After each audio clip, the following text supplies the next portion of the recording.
Hello à tous et à toutes, j'espère que l'échange de la semaine dernière sur la sécurité intérieure avec Laetitia Forichon vous a plu. Si vous ne l'avez pas écouté, vraiment, je vous le conseille, c'est une pépite.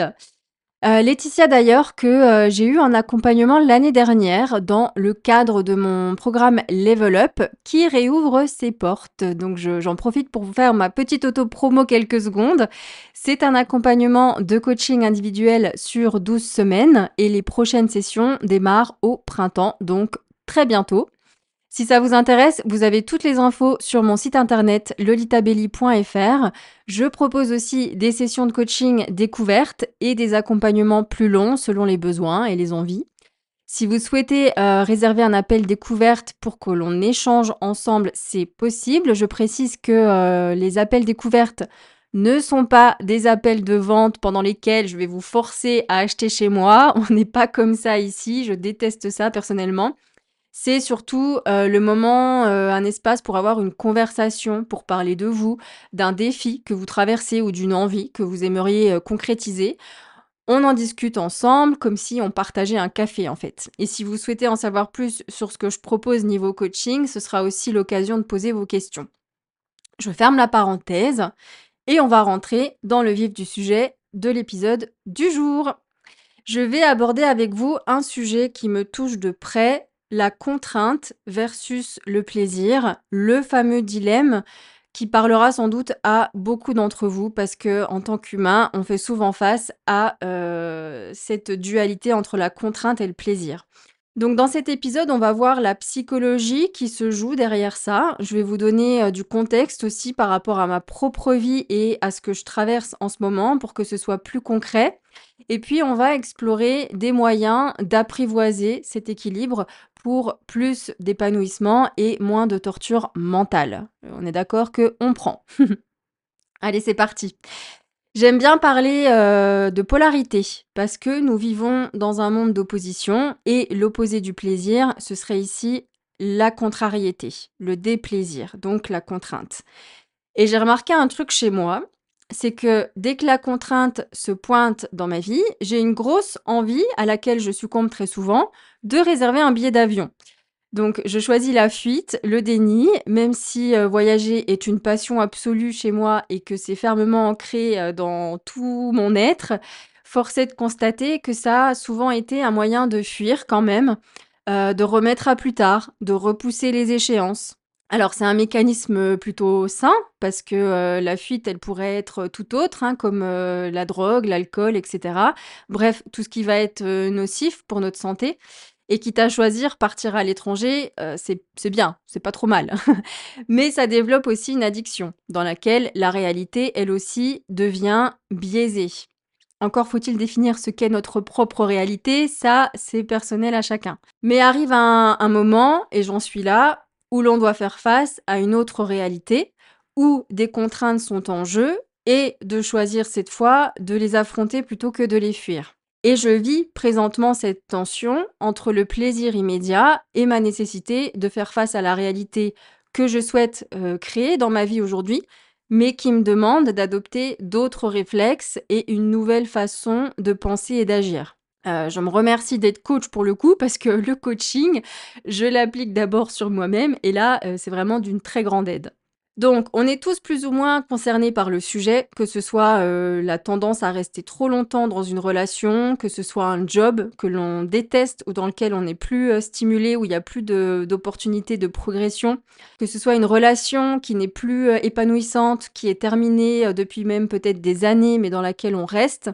On aura tendance à privilégier l'immobilisme parce que choisir de changer implique du mouvement et des contraintes. Par exemple, dans le cadre d'une relation, déjà, la contrainte d'avoir la discussion déplaisante qui va venir mettre un terme à la relation, de faire le deuil de la relation en question, de rendre un appartement pour en chercher un autre, d'éventuellement vendre une maison achetée ensemble, de gérer la garde des enfants s'il y a eu des enfants, d'entamer un divorce, de l'annoncer à tout le monde, etc., etc. Pour un travail, ça va être d'annoncer sa démission ou de négocier un départ, donc d'avoir des discussions inconfortables, d'entamer des démarches administratives, souvent, sans fin pour remettre, voilà, pour retrouver un chemin, vers le travail, un autre travail, remettre à jour un CV, retrouver un job, ou faire un bilan de compétences, réintégrer une nouvelle équipe, changer une routine qui était bien rodée et cetera. On est d'accord que tout ce que je viens de lister, dans un cas comme dans l'autre, ça se présente comme une grande montagne devant soi et que par défaut, le cerveau va choisir de rester dans la case, certes désagréable mais connue, de ce qui est en place au moment présent, le fameux statu quo, plutôt que d'entamer et d'enclencher le changement. Et cette case dans laquelle on est, elle peut être très chouette. Dans mon cas, les voyages, c'est pas une corvée, voilà. Mais dans le dernier périple que j'ai entrepris, j'ai fait face à tout ce que je repousse, tout ce que je décide de mettre sous le tapis. Et là, il y a mon karma qui est venu toquer à ma porte. Le karma dans son sens, originel, l'action. Je vis le résultat des actions que je choisis d'entreprendre depuis des années. Et c'est mon chemin personnel, bien sûr, mais j'ai réalisé que je n'en étais pas là où je voulais dans la vie, parce que je choisissais le plaisir à chaque fois, en évitant strictement la contrainte, et je ne suis plus en accord avec ça. Voilà, plus maintenant. Alors, si on fait un brin de psychanalyse avec Freud, on va aller voir du côté du principe de plaisir et du principe de réalité. Le principe de plaisir d'abord, c'est tout simplement la tendance naturelle de notre psychisme à rechercher la satisfaction immédiate et par défaut à éviter la douleur. On est câblé comme ça depuis la naissance. Un bébé qui a faim, il va pleurer, il veut être nourri immédiatement, il s'en fout de savoir si c'est le bon moment, il va pas se soucier de les contraintes. C'est un fonctionnement instinctif, de survie.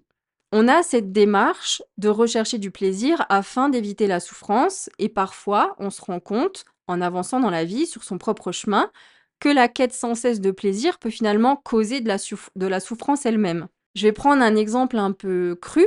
Quelqu'un de célibataire qui ne supporte pas la solitude, qui ne supporte pas de se retrouver seul, que ce soit un homme ou une femme, va aller chercher par exemple de l'attention, de l'affection, du plaisir, à travers, disons, des conquêtes éphémères, et va vouloir prendre le plaisir de la situation sans accepter la contrainte de s'engager avec une personne et va finalement souffrir tôt ou tard parce que quand on rentre chez soi, cette solitude, on la retrouve, elle nous attend et on se coupe du lien, on se protège souvent pour éviter une souffrance présupposée, mais on finit finalement par souffrir soi-même de la situation que l'on crée en ne recherchant que le plaisir. Autre exemple, choisir de scroller sur les réseaux sociaux au lieu de travailler et d'accomplir les priorités qui nous permettent d'avancer, ou encore éviter une conversation difficile et laisser les choses s'envenimer plus tôt, ou se ruer sur la nourriture au lieu d'affronter son émotion du moment, etc., etc. Donc ça va être pour le principe de plaisir. Ensuite, il y a le principe de réalité, qui va être le mécanisme qui nous permet de réguler nos envies, nos désirs, pour nous adapter au monde réel. Vous vous rappelez, dans l'épisode sur la carte n'est pas le territoire que j'ai partagé il y a quelques semaines, on a parlé de la réalité objective et de la réalité subjective. Et ce principe de réalité, c'est le médiateur entre les pulsions instinctives que nous avons et les exigences de la réalité que nous souhaitons manifester, que nous souhaitons créer. Parce que nous sommes les créateurs, les architectes de notre réalité. Donc ça va impliquer de ne plus cette fois remettre à plus tard la contrainte, mais à ajourner le plaisir en fonction des contraintes du réel. Ici, on va peser et prendre en compte les conséquences de nos actions, de nos choix, et on va mettre le focus, l'attention sur la notion de responsabilité. J'aime bien prendre l'exemple en anglais du mot responsabilité qui se dit responsibility. Responsibility. Ma capacité à répondre de façon responsable à la vie en faisant des choix réfléchis et non pas impulsifs qui vont être souvent guidés par la recherche du plaisir immédiat. Je ne dis pas que l'impulsivité est à rayer complètement de sa propre carte de vie, mais quand elle vient agir comme un auto-saboteur, peut-être que c'est bien d'avoir un temps de réflexion avant de prendre une décision. De toute façon, l'attente est toujours importante avant de prendre de grandes décisions. Et là, quand on fait ça, quand on choisit, d'endosser sa cape de responsabilité, on va développer progressivement une maturité psychique qui certes va être inconfortable parce que c'est pas ce qu'on avait l'habitude de connaître jusqu'à maintenant, mais qui va, nous permettre de mener des actions qui vont apporter des gratifications à long terme plutôt qu'immédiates. Ça va demander de la patience, de l'endurance aussi sur la durée, selon l'objectif que vous avez, de la constance dans, le fait de show up, vous voyez? De se montrer présent, pour ses objectifs, de mener les actions nécessaires et aussi, un maintien de la responsabilité personnelle. Et tout ça, ça demande des efforts. Mais voilà, c'est carrément plus facile d'aller se dorer la pilule, sur une plage exotique, on est d'accord, que de vouloir choisir cette voie-là de la responsabilité. Donc ici, on va plutôt choisir de s'atteler aux actions importantes de notre to-do list, plutôt que d'errer, sur les réseaux sociaux, par exemple. On va aller refuser cette part de gâteau et accepter la frustration temporaire que ça engendre pour venir plutôt satisfaire un objectif de santé, de remise en forme à long terme. On va choisir d'enclencher cette discussion inconfortable pour apaiser des tensions, pour apaiser un conflit au lieu de l'éviter, etc., etc. Donc, c'est cette balance, cet équilibre à trouver pour soi entre le principe de plaisir et le principe de réalité. Trop de plaisir et on vit toujours dans l'impulsivité, la procrastination et la fuite des responsabilités. Trop de contraintes et on vit dans la rigidité, la frustration et on peut ressentir une forme d'étouffement. Alors, mon contexte actuel que je vous explique brièvement. J'ai décidé, il y a quelques mois maintenant, de reprendre des études pour devenir psychologue.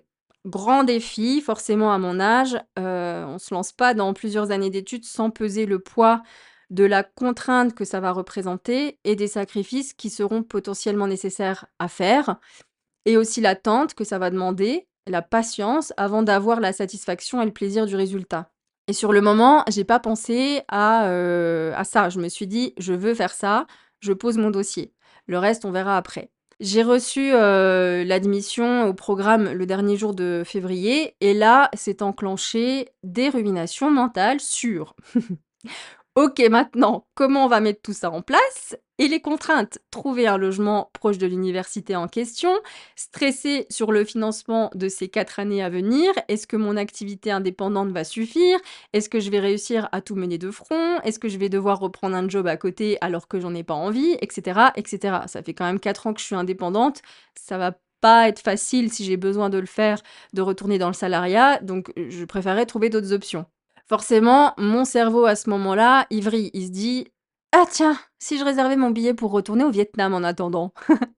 Ça va m'apaiser direct, c'est le plaisir. Je repousse à plus tard les contraintes, on verra quand ce sera le moment, alors qu'il serait plus sage et responsable, selon moi et ma propre vision, de préparer ma future rentrée pour être dans les meilleures conditions possibles, plutôt que d'être en stress à la dernière minute, à tout devoir gérer parce que j'aurais choisi de me détendre pendant 5 mois en Asie du Sud-Est, au lieu d'affronter ma réalité ici et maintenant.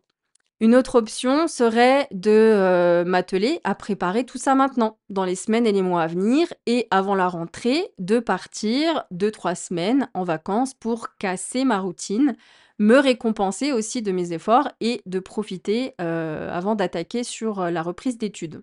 Parfois le voyage, partir, ça vient servir le principe de réalité, tout en étant une source de plaisir. Les 2 ne sont pas incompatibles.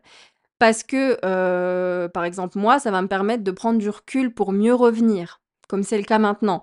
Je suis partie en août dernier, je suis revenue en décembre et ça m'a fait du bien. Ça m'a permis d'éclaircir mon chemin, de réaliser que j'avais envie de m'engager dans une voie, plus sérieusement et de m'y tenir, même si ça ne va pas toujours être une partie de plaisir. Ça a permis de faire un reset, de mettre à plat l'état des lieux de ma vie au moment T et de déterminer, les prochaines étapes que je souhaite vraiment. Ça a servi, ma réalité dans laquelle je suis maintenant. Parce que le voyage m'a permis de débrancher et de vraiment me reconnecter à moi, à ce qui se passe en moi, en coupant de la routine dans laquelle j'étais. Mais là, si je repartais, disons, en avril, pour une période en plus indéterminée, parce que je me connais, team je prends qu'un billet aller, on verra après, pour le reste, pour le retour, ça viendrait servir que mon principe de plaisir. Là, ça viendrait pas servir mon principe de réalité. Donc on revient à ce travail d'équilibriste, plutôt que de me priver complètement de plaisir et de mon péché mignon du voyage, je vais apprendre à le différer de façon intelligente. Et pour la contrainte, plutôt que de la fuir, bah, je vais tenter de la transformer en un terrain de jeu pour apporter une note de légèreté, malgré tout, à des contraintes qui, paraissent lourdes à endosser, de prime abord. Donc ça demande d'entamer un processus créatif pour jouer avec la vie, pour venir danser avec la vie. Car la vie n'est pas contre moi. Moi, je choisis cette voie-là et consciemment. Je ne suis pas une victime je ne subis pas ce qui est en train de m'arriver, je l'ai choisi. Donc la vie, elle ne m'impose rien et plus je lutte contre elle et plus je crée de la souffrance mentale, physique, émotionnelle, alors que j'ai le choix de choisir autre chose. Mais, c'est à moi de faire ce choix conscient et d'être attentive et d'observer tout ce qui se joue en moi, dans ce chemin, en fait. Qu'est-ce que je pense? Avec quoi j'alimente mes pensées chaque jour? Quel comportement j'ai tendance à privilégier? Est-ce que ça vient satisfaire, mes volontés sur le long terme? Et cetera, et cetera. Voilà, tout ça, ça me fait penser aussi au conte de la cigale et de la fourmi de Jean de La Fontaine. La cigale ayant chanté tout l'été se trouva fort dépourvue quand la bise fut venue. Et en ce moment, j'ai souvent cette question, qui trotte dans ma tête. Lolita, là, tu as envie d'être plutôt la cigale, insouciante, et espiègle, ou la fourmi, prévoyante et responsable? Bah, je dirais un équilibre entre les 2, hein. Il faut que je trouve cet équilibre et que je joue avec. Alors passons maintenant aux conseils pratiques pour gérer cette tension sans tomber dans l'auto-sabotage. L'idée ici, ça va pas être de s'installer dans une discipline militaire ni de se laisser gouverner par ses impulsions, mais de trouver le point d'équilibre entre les deux. Il va être différent pour chacun, évidemment. Une chose est sûre, notre mental adore le plaisir, donc on ne peut pas vivre sans plaisir. Parce que notre mental est programmé pour ça, pour prioriser des comportements et des habitudes qui vont permettre d'assurer notre survie et notre reproduction. C'est le rôle de base, hein, donc tout ce que le mental va semer dans notre esprit lorsque l'on vit en pilotage automatique va venir servir ce rôle de base. Donc on pourrait aussi parler de la dopamine, entre autres, mais j'en ferai un épisode à part entière un de ces jours. Alors, qu'est-ce qu'on peut faire pour reprogrammer notre cerveau et reprendre le pouvoir et mieux naviguer dans cet équilibre entre contrainte et plaisir? Bah déjà, changer notre approche à la contrainte en la gamifiant. Vous savez, la gamification, le mot à la mode ces dernières années. C'est-à-dire tourner en jeu les défis que l'on doit affronter. Là, je m'en remets à votre créativité pour trouver des moyens de vous amuser dans ce processus. Ça peut être un système de récompense après un effort, ça peut être de se lancer des mini challenges sur un laps de temps ou d'aborder, le challenge, qui est en face de vous comme un jeu vidéo avec des niveaux à passer, déterminer les niveaux à passer et cetera. Ou alors imaginer être un personnage que vous aimez bien et de vous dire: «OK, j'enfile le costume de tel personnage, comment ce personnage-là gérerait cette tâche que j'ai à accomplir?» et cetera, et cetera. On met du jeu, de l'amusement. Aussi, ça peut être apprendre à différer le plaisir. En commençant petit, par exemple, vous avez envie de manger un carré de chocolat ou de lancer une série Netflix, et ben vous décidez volontairement d'attendre 10 minutes, 30 minutes, voire 1 heure avant de le faire. Et comme ça, vous gérez la frustration, vous commencez à apprendre à gérer cette frustration sur un laps de temps et avec quelque chose de pas très engageant. Et si vous sentez que vous avez envie de scroller sur les réseaux pour vous détendre, bah, par exemple, vous faites un deal avec vous-même: «OK, je me prends, 15 minutes là, juste pour ça, je me l'autorise, mais avant, je termine cet email que je dois envoyer ou ce post que je dois publier ou une autre tâche» et cetera. Aussi, appliquer le principe de la micro-tâche. Décortiquer au maximum l'objectif à accomplir en une liste de tâches abordables, comme si vous alliez vous faire un sommet en montagne, en fait. Il y a des étapes. Là, c'est pareil. Vous allez fractionner au maximum. Et vous pouvez même rendre la première tâche hyper accessible. Par exemple, là, je vais devoir me retrouver un logement proche d'où je vais étudier. La première tâche, ça pourrait être créer le dossier pour les documents à rassembler sur l'ordinateur et y ajouter, ma carte d'identité. C'est pas grand-chose, mais c'est un premier mouvement, c'est une première victoire. Et le suivant, bah, on pourra ajouter, par exemple, l'avis d'imposition pour ce dossier et une autre fois, bah, un autre document et petit à petit, le dossier va se compléter. On peut aussi, appliquer le principe des 5 minutes pour s'y mettre. J'ai pas envie, Alors je mets un chrono de 5 minutes sur le téléphone et pendant ces 5 minutes, j'entame une action qui va dans le sens de mon objectif. Et à la fin des 5 minutes, je vois si je veux continuer ou pas. Et en général, le plus dur, c'est de lancer la machine. 5 minutes pour le cerveau, c'est acceptable. Puis vous allez voir qu'une fois que le mouvement est lancé, en général, on continue. Aussi, changer d'environnement, ça peut aider. Par exemple, j'ai une tâche à faire qui va être un peu longue ou pas très cool, ou j'ai un projet à terminer absolument aujourd'hui, ben, je peux aller bosser dans un café, dans un coworking, sur mon balcon. Je change en fait mon habitude, le décor, je change le cadre. Et là, ça va venir apporter une nouvelle dynamique qui est souvent porteuse. Donc voilà, il y a plusieurs solutions qui sont possibles pour mieux naviguer dans la contrainte. Je me le dis à moi-même aussi, en même temps que je vous le partage. Il y a plein de moyens de gérer cette contrainte avec plus de joie ou en tout cas plus d'entrain. Et si comme moi, vous faites ça, vous faites face à des défis personnels, que vous avez observé des mécanismes de fuite de la contrainte qui ne vous conviennent plus pour ce que vous aimeriez aujourd'hui mettre en place dans votre vie, demandez-vous quelle est la petite contrainte que je peux affronter aujourd'hui et comment est-ce que je peux me récompenser immédiatement après. Le circuit de la récompense, ça aide beaucoup à enclencher le mouvement, à condition que la récompense en question, évidemment, ne vienne pas saboter vos efforts. Genre, vous voulez perdre du poids, vous allez à la salle de sport, vous faites une super séance, bah, évitez à chaque fois de vous mettre en récompense une pâtisserie, achetée à la boulangerie qui est sur le chemin du retour vers chez moi. Parce que là, ce serait pas très productif. Donc voilà, j'espère que cet épisode vous a plu et va vous être utile. Moi, je vous dis à la semaine prochaine pour un nouveau rendez-vous et puis en attendant, bah, comme d'habitude, prenez soin de vous. À bientôt.